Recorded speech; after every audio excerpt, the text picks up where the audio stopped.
everybody, it's Jennifer with Genealogy Technology here. Today I'm going to talk about how to trace your family before the year 1850.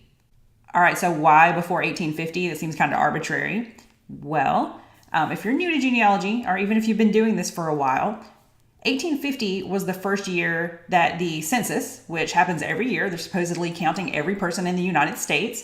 1850 was the first year where they named every person in a household instead of just the heads of household.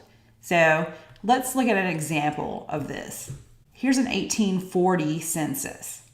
This is just a small portion of the page, but as you can see, this is basically just a long list of names. And what this shows is only the heads of household. So that is usually men, though sometimes there are women.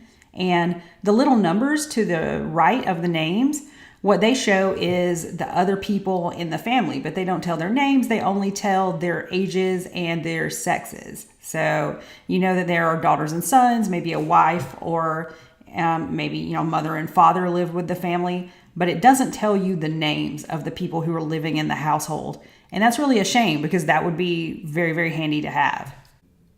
All right, now let's look at the difference. Let's see an 1850 census. So as you can see, this is actually James Guy, who was over on that other census. This is his family in 1850. So as you can see, instead of just a few numbers saying, hey, there's a child between the ages of 5 and 10 or whatever, this shows the name of everybody in the family. And yeah, that's a lot more handy than just the name of the head of the household. So generally what has happened here is you found your gal or your guy in the 1850 census, maybe even 1840 or 1830, and you are trying to figure out who that person's parents are. And I'm not going to lie, this can be a challenge. It can be almost like you need to do a process of elimination. Maybe you see that your relative in the census has a lot of other people around them with the same last name. And that can help you say, maybe these guys are related and I need to research that person in the census. So yeah, I'm not going to say that finding ancestors before 1850 is easy, but I do have some tips here that could help. Now, tip 1 may be old hat to some of you, but to some people, this is a revelation. Do as much research as you can about the people you already know about. So remember that second 1850 census that I showed you? Well, it had, 5 or 6 people on there. And yes, I know maybe I'm looking for the father of James Guy or the father of his wife, Catherine. However, those are not the only 2 people I should be researching. In order to advance a generation back, I should research not only James and Catherine, but also their children, because their children may end up giving me clues as to who their grandparents were. All right, you say, that's all well and good, but how is that going to help me? Well, you may find things like one of these children ended up living with some older people back in a different state where the family came from and realized, oh, hey, she went back to live with her grandparents. Or same deal, maybe in a later census, you find an older woman listed as a widow, and she's listed as the mother-in-law of the head of the house. Well then, suddenly you know that, hey, that's this guy's mother-in-law, and she is ostensibly the mother of this guy's wife, being his mother-in-law. And so, hey, now you may have a clue as to your female ancestor's maiden name. And generally my next step is to look for death-related records like cemeteries, obituaries, and especially death certificates. Now, I just love death certificates. They give you lots of good information. I'm going to do a whole video on death certificates later.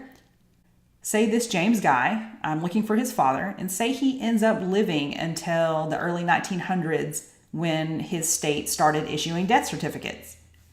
Well, the death certificate has a spot on there for who are your mother and father and where were they born. Now, unfortunately, James Guy did not live that long, so I did not get that lucky. However, it has been known to happen. Now, caveat, you have to remember that death certificates, well, they're clearly not filled out by the deceased person. They're filled out by a relative, and I have seen plenty of incorrect information on death certificates. So, just like anything else, a death certificate is something that you need to double check. Something else you should check out is cemeteries. A lot of times, families are buried together. They went to the same church for a long time. So go on a website like Find a Grave or Billion Graves, or better yet, go and visit the cemetery and see if you see other people with the same last name buried nearby. Or sometimes in the case of female ancestors, or well, really in any case, you might see people sort of buried together in the same general vicinity, and they may not have the same last name, but sort of from the geography and layout of the cemetery, you can tell that they were related. And so that will give you another clue as somebody to research or another last name to research. And something else to check is obituaries. Some of your ancestors will have had an obituary in a local paper. If your ancestor was well known, or maybe even if they moved, they may have an obituary in papers that are not local to them.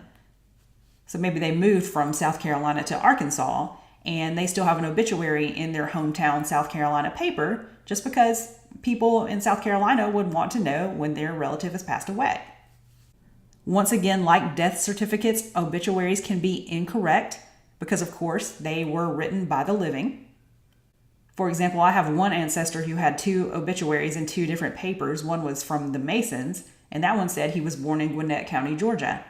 Another obituary said that he was born in South Carolina. One is obviously incorrect, but it does give you some clues as to where to start looking for that person's ancestors.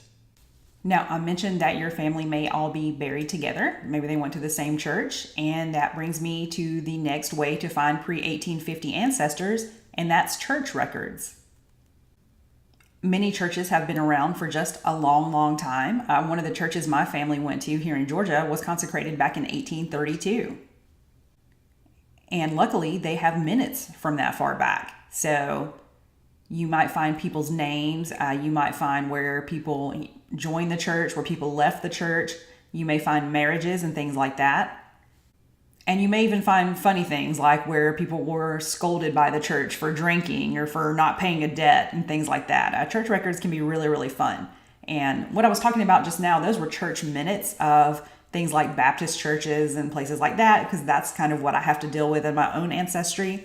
But you may be Catholic or a member of another church that is very scrupulous about keeping records. I've dealt with Catholic records a little bit, and you can find all kinds of old baptism records and things like that. So that will show, the child when they were baptized. It will show who their parents were. Sometimes you can go further back and then find out who those parents were. A lot of times it shows the mother's maiden name. So yeah, if you can find church records, that could really be a gold mine for tracing your ancestors pre-1850. Remember how I mentioned that you could use death certificates to find your ancestors if they lived long enough for death certificates to actually become a record in most states? Well, unfortunately, death certificates weren't really around until the early 1900s. However, many states and counties did have marriage records way earlier than the early 1900s. In most cases, marriage records would be found at a probate court. It may not have been called a probate court back in the day, but sort of whatever the past equivalent of a probate court would have been where your ancestor was located. Now, a lot of times you can find these online. You can just search your county and marriage records, or you can search on something like Family Search or Ancestry.com or another site of your choice. And marriage records are great because not only do they show you, hey, this is when my ancestor got married and where they got married, but they also sometimes have witnesses. So those witnesses may be family members that you could then trace them and see what you find. Oh, and they can also help you, of course, see the maiden name of your female ancestors. And you may not always find marriage records in sort of the normal legal places, but you may also find marriage records in church records, or you may find them in things like newspapers or family Bibles. The next type of record you could look for are wills and probate records. Now, wills, that's obvious. That is when someone is preparing their estate for their death. They will bequeath land and money and things like that to their children. A lot of times the will does mention, I give so-and-so to my son, I give so-and-so to my daughter. So that is a pretty clear indication that that is the father or mother of the person you're trying to find. Another great thing in wills is a lot of times when the grown daughters are already married, the mother or father will say things like, I leave to my daughter, Catherine, whatever new last name she took from her husband, $1 or whatever like that. And so that confirms that, hey, that is the father or mother of my female ancestor. Now, what do I mean by other probate records? Well, there are other things such as estate inventories. There are things like guardianships. A lot of times when a father died back in the day, even if the child had a mother still living, the child or children had to have some kind of legal guardian. So sometimes you can find records there confirming that this person was the father of these children or whatever. And they did all kinds of other probate records back then. I mean, there were divorce records and just kind of any other thing that you can look for. A lot of times you can go on Family Search and find those. A lot of them are not indexed, so you're going to have to see if there is an actual index in the actual old record, which a lot of times there are. Or sometimes you're just going to find yourself browsing through pages and pages and pages of records. And sorry, but that's just kind of the breaks when it comes to trying to find pre-1850 ancestors. Oh, and I mentioned you can find those records online, but of course you can also find them usually at the local courthouse. Now, this is barring the fact that the courthouse had some kind of record loss. A lot of courthouses have had fires, they've had floods and things like that. But if your courthouse has been lucky and they've retained their records, then you could also go to the courthouse. Just one pro tip, remember that the people who work at the courthouse, they're busy, they have a job, their job is not really to help genealogists, so always just be respectful of those people and their time. The next way you can potentially find pre-1850 ancestors is through tracing land records. Now, I've already made a couple of videos about land records, and I think land records are just really cool. One clue you can get from land records is to see where someone bought their land from. Governments, back in the day, maybe they didn't care so much about tracking marriages or births of new babies, but they definitely cared about things like tracing the ownership of land, just because they could get things like taxes. So for example, you could see if people had land near each other, or you can see if people bought land, who they bought the land from, and maybe that person was a relative. Or if somebody you see inherited land from the estate of somebody, maybe you can say, oh, okay, well, they inherited that land. They could be a child or a grandchild or something like that. So if you're stuck on your pre-1850 ancestors, try tracing the parcel of land that they lived on. Now for me, this one has been kind of a long shot, but you can also potentially trace your pre-1850 ancestors in newspapers. I haven't had much luck with this, but things I have seen about other families, and I have been so envious, wishing that they were about my family. Sometimes you see where it'll say the family of Mr. So-and-so has moved to Hall County, Georgia.